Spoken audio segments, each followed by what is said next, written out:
Vamos entonces, como es costumbre, en este servicio a estudiar esta porción con lentes judíos. Vamos con la ayuda de Hashem, a tratar de entender desde el contexto y la exégesis correcta esta porción. Y así, como siempre les digo, vamos a devolverle el judaísmo a este libro tan judío que es el Brit HaDashah, el Nuevo Testamento.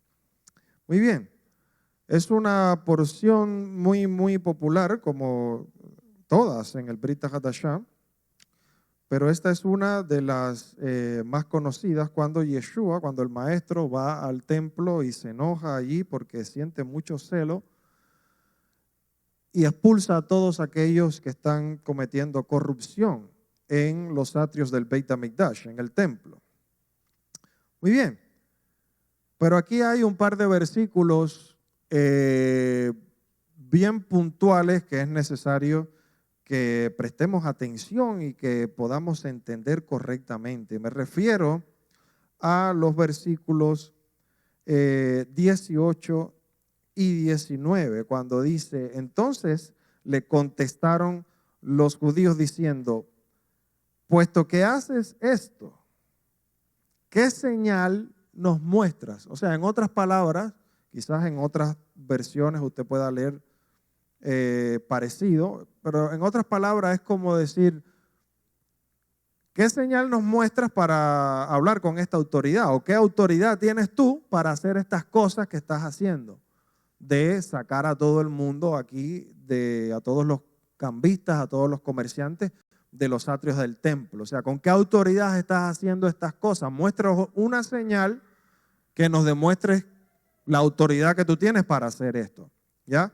Y él le responde, destruyan este templo y al tercer día yo lo levantaré. Y entonces los que estaban allí interactuando con él, pues lo interpretaron de manera literal y les dicen, en 46 años fue construido este templo y tú en 3 días lo vas a levantar. El versículo siguiente, que es el 21, es la interpretación que hace, por ejemplo, Yohanan Midrashika de estas palabras de Yeshua diciendo, destruyan este templo y yo lo levantaré en 3 días. Él ya no los dice. Él decía esto respecto al templo de su cuerpo, hablando de la resurrección. Por eso culmina en el versículo 22 diciendo, cuando él resucitó, entonces sus discípulos recordaron que él había dicho estas cosas y entonces creyeron en las escrituras y en las palabras que Yeshua había hablado. Entonces, debido a esto, todos los exegetas, todos los estudiosos, todos los comentaristas, sobre todo en el cristianismo y también en el mesianismo, dicen y se van por esta vía. No es que está hablando de la resurrección, lo cual, por supuesto, es correcto porque ya el mismo Yohanan nos lo está diciendo. Y todos se centran específicamente en que él está hablando de la resurrección, de que esta frase, destruyan el templo y yo lo levantaré en 3 días, está hablando de la resurrección de los muertos. Sí, correcto, ya está escrito, el mismo Yohanan, repito, lo dice, pero aquí hay más cosas. Hay un detalle fundamental, sobre todo, que se pierde si no entendemos estas cosas y las leemos con lentes judíos. En primer lugar, recuerden lo que les hablé, por ejemplo, la semana pasada. Yeshua no le gustaba que le demandaran señal. Cuando ellos le dicen, ¿qué señal nos vas a mostrar para probarnos la autoridad con la que tú estás haciendo todas estas cosas? A él no le gustaba eso. Ese no era su objetivo. Entonces, él responde de una manera críptica. Destruyan este templo y lo levantaré en 3 días. Una respuesta así te está diciendo de que hay algo más detrás de lo que él está diciendo. No es literal lo que él está hablando. Se esconden mensajes detrás de esa respuesta críptica que él está dando. Uno de los mensajes, repito, ya lo vemos, ya el mismo Evangelio nos lo dice, Está hablando de la resurrección. Él está hablando de el templo de su cuerpo. Ok. Pero las respuestas o la respuesta de aquellos que estaban hablando con él nos da una pista de que hay mucho más detrás de esto. Esto se ha tardado 46 años en construir y tú lo levantarás en 3 días. Muy bien, conociendo la historia y la cronología de los acontecimientos en la construcción del segundo templo, vamos a poder captar otro mensaje que hay por detrás de esta respuesta de Yeshua, repito, bien críptica aquí, encriptada, ¿no? Que sinceramente yo personalmente no he escuchado demasiada gente hablando de esto. Casi nadie. Todos se centran cuando van a hablar de este pasaje o en el hecho de él sacando a todos los, expulsando por ese celo, ¿no? Sacando a todos esos comerciantes del templo, o se centran en sus mensajes en la parte de la resurrección. Pero a casi nadie he visto hablar de este otro detalle que tiene que ver sobre todo con el templo. Muy bien. ¿Por qué digo que esta respuesta de ellos es una pista muy importante? Lo de los 46 años. Yo les traje la cronología acá de cómo fue desde el inicio hasta el final el proceso de construcción de todo lo que tiene que ver con el templo. O sea, no solamente el templo como tal, sino todos sus alrededores. Eso fue una obra bien grande, descomunal, tremenda, que duró varias décadas. ¿Ok? Y esto lo comenzó Herodes el Grande. El rey Herodes el Grande, recuerden, Herodes fue puesto rey por los romanos. Él fue puesto como rey de Judea por los romanos. Y eso fue en el año 37 antes de Yeshua. En 37 años antes de Yeshua, Roma pone a Herodes como rey de Judea. Ese fue el inicio de su reinado, ¿ya? Entre el 20 y el 19 antes de Yeshua, o sea, aproximadamente unos 18 años después del inicio de su reinado, Herodes comienza el proyecto de construcción y renovación del Beit HaMikdash, del templo. Y eso lo sabemos, por ejemplo, por los escritos que nos dejó el historiador Josefo. ¿Ya? Josefo, según él, en sus escritos, dice que en el año 18 del reinado de Herodes comienza todo este proyecto del segundo templo. Por lo tanto, esto no solamente incluía la construcción del templo en sí, sino de todo lo que tiene que ver con todo el área alrededor. ¿Ok? Lo primero que él hizo fue empezar a levantar enormes muros de contención, muros enormes de contención para expandir el territorio del templo original, que cuál fue el primero, el que construyó Salomón. ¿Ok? Muy bien. Entonces, fíjense, estamos entre el 20 y el 19 antes de Yeshua, cuando inicia el proyecto. Entre el 18 y el 10, todavía antes de Yeshua, se comienza la construcción del santuario como tal. Fíjense ya cuántos años han pasado desde que se inició el proyecto. ¿Ok? En el 10, construcción continua de patios, pórticos y estructuras auxiliares. Eso fue entre el 10 antes de Yeshua y el 26 después de Yeshua. Estamos hablando de más de 3 décadas solamente para los patios, los pórticos y estructuras auxiliares que tienen que ver con el conjunto de todo el área que constituía el templo. O sea, que esto nos dice que la obra siguió incluso después de la muerte del rey Herodes el Grande. Recuerden, él inicia como rey en el 37 antes de Yeshua. Y todavía en el 26 después de Yeshua hay obras en el templo. Él muere en el 4 antes de Yeshua. Cuando él muere, todavía Yeshua no había nacido, según esta cronología de Josefo, y la obra continuaba. Muy bien.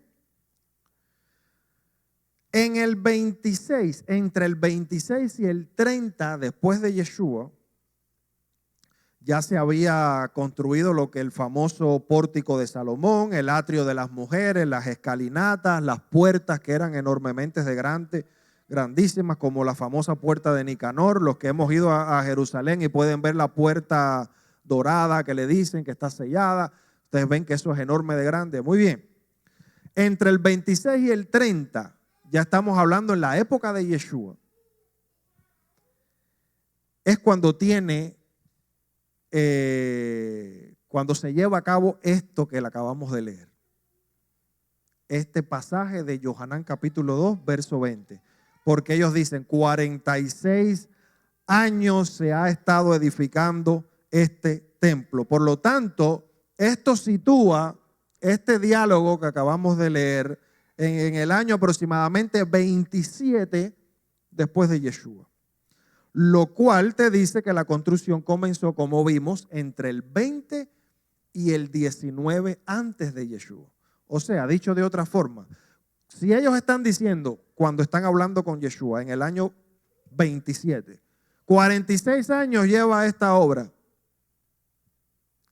46 años atrás, eso te sitúa entre el 20 y el 19 antes de Yeshua, con Herodes el Grande. ¿Ok? Muy bien. La obra entonces no estaba terminada en tiempos de Yeshua, cuando ellos están teniendo esta conversación. Aparentemente, cuando tú lees esto en Juan 2 y no tienes el conocimiento de lo que dejó la historia, los historiadores como Josefo, crees que en este momento que ellos están hablando, ya el templo está terminado. Recuerden, no es solamente el templo, sino todo lo que lo conforma en su área completa. ¿Ya? Pero cuando vas a Josefo, cuando vas a la historia, a los registros, a los datos dejados por los historiadores, te das cuenta que en este momento que ellos están hablando, cuando dice 46 años se ha demorado esto y tú dices que lo vas a levantar en 3 días, todavía la obra no ha terminado. Lo cual queda registrado que entre el 41 y 44, después de Yeshua, el nieto de Herodes el Grande, que se llamaba como él, Herodes Agripa I, continuó con el embellecimiento, dando los retoques finales de toda esa obra. Él hizo mantenimiento, reformas estructurales y sobre todo apoyo político para que se siguiese subvencionando ya las obras de todo lo que conformaba el área del templo. ¿Cuándo terminó la obra? En el 64 después de Yeshua. Piensen. ¿Cuándo fue destruido el templo? 70. La obra había finalizado hace poco. 6 años antes había finalizado la obra. En el 64 queda registrado por los historiadores que se termina todo lo que comenzó Herodes el Grande antes de Yeshua. Esto duró décadas, 80 años, toda la obra, casi un siglo completo. 80 años toda la obra desde que inició el proyecto con Herodes el Grande y lo terminó Herodes Agripa, su nieto. 6 años después viene Roma, el general Tito, y destruye Jerusalén y destruye el templo. Entonces ahora imagínense, y ahora podemos entender lo traumático que fue para aquellas generaciones ver la destrucción del templo. Una obra monumental que Herodes el Grande inició con la idea de rivalizar con las grandes obras arquitectónicas romanas que son muy famosas, ustedes lo saben. Toda el área, todo el proyecto del segundo templo de Jerusalén era comparable con cualquiera de las majestuosas construcciones romanas. 80 años el proyecto desde inicio hasta el final. Recién inaugurado, recién terminado todo, imagínense. O sea, eso no quiere decir de que el templo no funcionaba. Sabemos que el templo funcionaba muchísimo tiempo antes, pero siempre estuvo en obras. Nunca terminó hasta 80 años después. 6 años nada más que el pueblo había disfrutado de decir, ya terminamos la obra. Viene Roma y la destruye. Entonces, en el momento, regresando al punto, desde el momento que ellos están teniendo esta conversación, todavía hay obras en el templo. Llevaban 46 años. Eso nos ubica aproximadamente en el 27 después de Yeshua. Ahora, ¿qué es lo que pasa? Que ustedes saben que Yeshua no dijo que él iba a destruir el templo. Eso no fue lo que él dijo. Mas, sin embargo, cuando se hace un análisis del texto en griego, que sabemos que es lo que perduró del Brit Hadashah, aunque yo personalmente tengo mis dudas de que haya sido escrito en griego originalmente, pero si fue escrito en griego originalmente o no, no importa. Lo que sí es cierto es que se preservó en griego.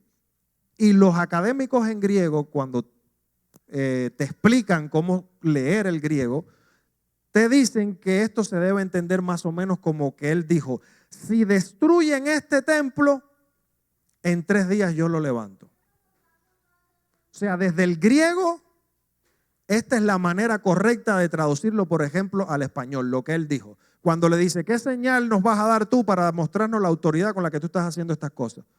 Si destruyen ustedes este templo, en 3 días yo lo levanto. O sea, que él no estaba diciendo que él iba a destruir el templo, sino que ellos lo iban a destruir. Él lo que está diciendo es que si ellos lo destruyen, él lo levanta en 3 días. Y esa es la clave. Porque después vemos que todos los falsos testigos que buscaron para el juicio de él, que sabemos que fue un juicio corrupto, este fue uno de los argumentos. Yo les traje algunas citas para que los recordemos. Marcos capítulo 14, verso 58. Le están haciendo el juicio, un juicio completamente injusto y corrupto, y traen testigos falsos.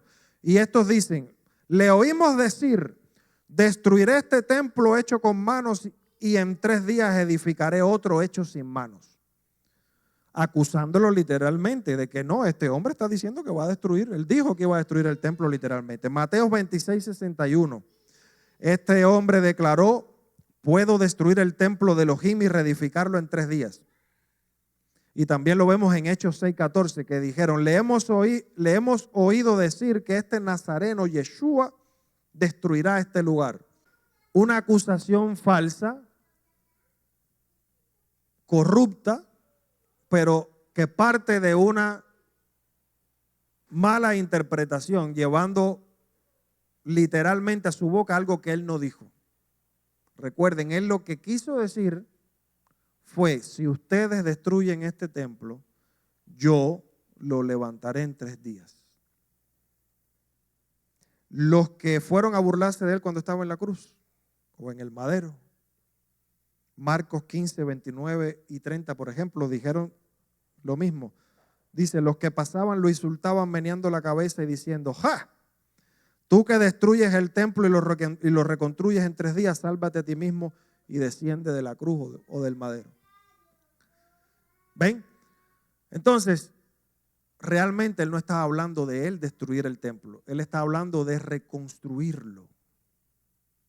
A quien él estaba apuntando como los destructores del templo era aquella generación, sobre todo el liderazgo corrupto que sabemos que era mayoría saduceo. Por lo tanto, muchos expositores que a lo largo de la historia han puesto en la boca de Yeshua palabras que él no dijo, están haciendo lo mismo que hicieron estos falsos testigos aquí. Estos falsos testigos dijeron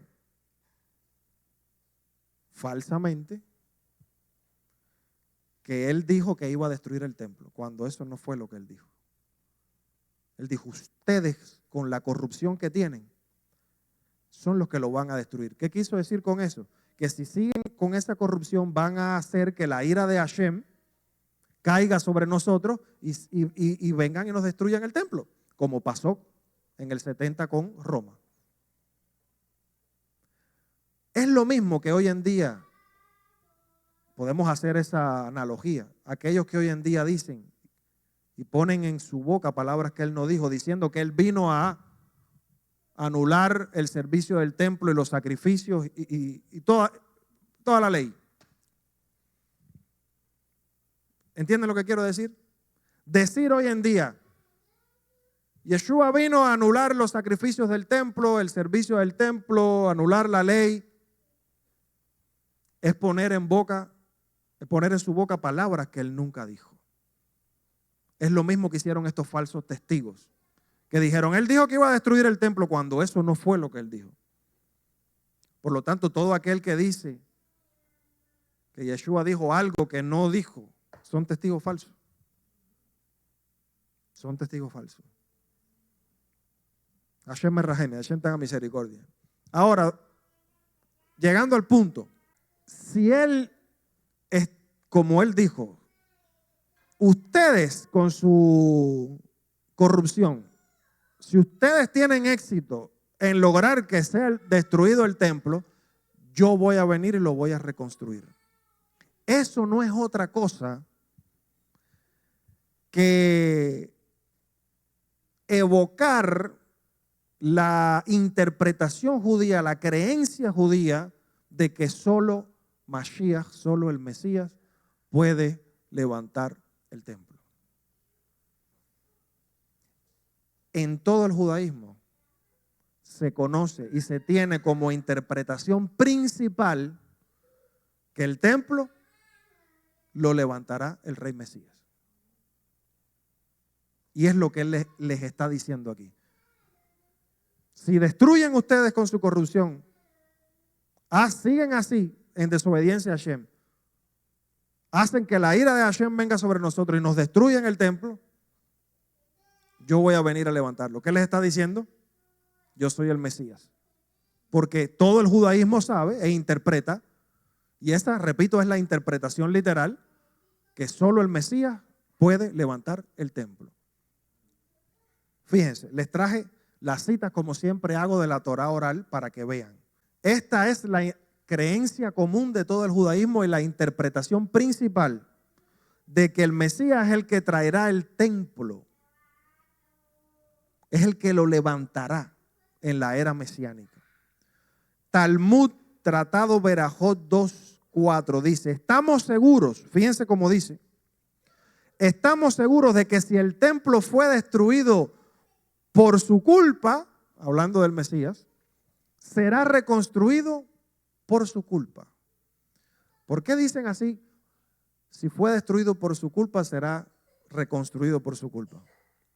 Por causa de él, el templo fue destruido. Por causa de él, será reconstruido porque él será quien lo levantará. Y yo les pregunto, ¿por qué fue destruido el segundo templo en el año 70? Sinat Hinam, odio entre hermanos, aparte de todo, sumando todas las demás, todos los demás pecados y todas las demás cosas. Pero principalmente, odio gratuito. Si se odiaban entre ellos, o sea, odiarse sin causa. ¿No odiaron a Yeshua sin causa? Él mismo lo dijo, sin causa me odian. Está escrito en los Salmos. Sin causa me odiaron. Por lo tanto, por causa del Mesías, destruyen el templo, por causa de él será reconstruido. O sea, en otras palabras, él es el que levanta el templo. Rambam, Maimónides, lo estableció, y eso es alajá en el judaísmo, repito, interpretación principal en todo el judaísmo. Él dice así: si tiene éxito en sus actos, este es Maimónides, Rambam, y reconstruye el templo en su lugar y reúne a los exiliados de Israel, entonces ciertamente él es el Mesías. Eso está en Mishnei Torah de Rambam. Fíjense, si surge un rey de la casa de David, estas son las condiciones para que sepamos que es el rey Mesías. Por supuesto, de la casa de David. Estudia Torah y la cumple como David su ancestro, y lucha las guerras de Hashem, y reconstruye el santuario en su lugar, y reúne a los exiliados de Israel, entonces con certeza ese es el Mesías. Por lo tanto, una de las condiciones para que tiene que reunir aquel que sea el Ben David, el rey Mesías, ¿cuál es? Reconstruir el templo. Por lo tanto, esta interpretación nos dice que ¿qué pasa primero? Primero viene el Mesías y él es el que reconstruye el templo. ¿Entiende? Esa es la interpretación principal, la que la gran mayoría de los sabios se ponen de acuerdo y dicen: primero viene el Mesías y entonces él levanta el tercer templo. En Zacarías, esto está basado en el profeta Zacarías, Zacarías capítulo 6 versos 12 y 13, dice: he aquí un hombre cuyo nombre es el renuevo. Eso en hebreo es Semach, el renuevo. Él edificará el templo del Señor. Eso está literalmente claro. Zacarías dice que el Mesías, cuyo nombre es el renuevo, él literalmente es el que edificará el templo. Por eso todas estas interpretaciones, que repito es la principal, la gran mayoría del judaísmo sabe, conoce, acepta y es la que se usa y es lo que se espera, que primero aparece el Mesías y él es entonces el que reconstruye y levanta el tercer templo. Ahora, honestamente les tengo que decir que existe otra interpretación, pero es una interpretación a la cual pertenece la minoría. ¿Por qué? Porque esta primera interpretación que vimos es más literal, ¿ya? Pero esta segunda interpretación es una interpretación mística. Viene de la interpretación del Midrash y del Zohar y de la mística judía, que es, para sorpresa quizás de muchos, que el templo desciende del cielo. Primera interpretación, la que la gran mayoría sabe, conoce, acepta y está establecida como la primordial. Viene el Mesías primero y él levanta el templo. Segunda interpretación, ya mística, es que el templo desciende del cielo. Eso está, por ejemplo, en el Midrash Tanjumá, Pikudei 11. Dice: el tercer templo ya está construido y completo en los cielos y será revelado y descenderá cuando llegue el momento. En el Zohar también dice lo mismo: el santo bendito sea edificará Jerusalén desde arriba hacia abajo. Y yo les pregunto, ¿no les suena este lenguaje conocido? Claro que sí. Apocalipsis capítulo 21, versos 2 y 3. Esta interpretación existe en la mística judía, en el Midrash y en el Zohar. Es el mismo lenguaje cuando dice: yo, Juan, en Apocalipsis, vi la ciudad santa, la nueva Jerusalén, descendiendo del cielo. ¿Ya? De parte de Elohim, preparada como una novia ataviada para su esposo. Y oí una gran voz del cielo que decía: he aquí el Mishkan, el tabernáculo de Elohim con nosotros. Es verdad que en el verso 22 dice: no vi en ella templo porque Hashem, Elohim Todopoderoso y el Cordero son su templo. O sea, en esta visión mística del Apocalipsis, él ve una nueva Jerusalén bajando. Si vas a una nueva Jerusalén, dentro de Jerusalén está el templo, pero él dice: no es que hay un templo físico, sino que el templo es Hashem y el Mesías es su templo, ¿no? En esta interpretación midrashica. Pero vemos que existe en el judaísmo, en el Zohar y en el Midrash, esta interpretación mística que es igual, es el mismo lenguaje del Apocalipsis. Pero la principal interpretación, ¿cuál es? El Mesías viene y solo Él levantará el templo. Entonces, conclusión, ¿qué le está diciendo Yeshua a ellos con la frase, si destruyen este templo en 3 días yo lo levanto? Aparte de estar hablando de su resurrección, les está diciendo, yo soy el Mesías. Y cuando yo venga, yo lo voy a levantar. Como mismo dice Maimónides y como dice todos los sabios que ya les acabamos de mostrar aquí.